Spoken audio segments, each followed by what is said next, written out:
বাংলাদেশের মহান স্বাধীনতা দিবস উদযাপনে ২৬শে মার্চ ইতালির মিলানে আয়োজিত হয় বিশেষ অনুষ্ঠান। বিশাল আয়োজনে অংশ নেন ৪০টি দেশের কনসাল জেনারেল ও বিভিন্ন দেশের কূটনৈতিক প্রতিনিধি। বিপুল সংখ্যক আন্তর্জাতিক কূটনীতিকের এমন স্বতঃস্ফূর্ত অংশগ্রহণ প্রবাসী বাংলাদেশিদের মাঝে তৈরি করে বিশেষ উৎসাহ ও উদ্দীপনা। এই ধরনের অনুষ্ঠান যেটি বাংলাদেশের স্বাধীনতার ইতিহাসকে বহন করে, আশা করি আমাদের কৃষ্ণ কালচার সমৃদ্ধ রাখতে এবং বিচরণ করতে এই ধরনের অনুষ্ঠান অব্যাহত থাকবে। All the consul general and all the honorary consul and 40 consul general join our program. Italy বসবাসরত বিভিন্ন দেশের কনসুলেটকে দাওয়াত করে আজকের এই প্রোগ্রাম ফলপ্রসূ করার জন্য ধন্যবাদ জানাচ্ছি বাংলাদেশ কনসুলেট মিলানকে।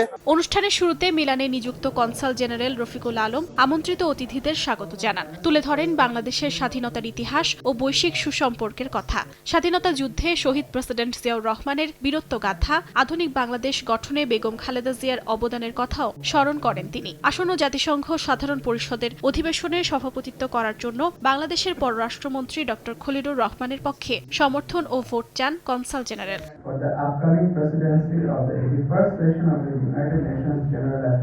অনুষ্ঠানে প্রধান অতিথি হিসেবে উপস্থিত ছিলেন মিলান সিটি কর্পোরেশনের ভাইস প্রেসিডেন্ট ফ্রান্সিসকো ভাসালো, লুম্বার্দিয়া বিএনপি ও অঙ্গ সংগঠনের নেতা, প্রবাসী ব্যবসায়ী ও কমিউনিটির বিশিষ্ট ব্যক্তিরাও অনুষ্ঠানে উপস্থিত ছিলেন।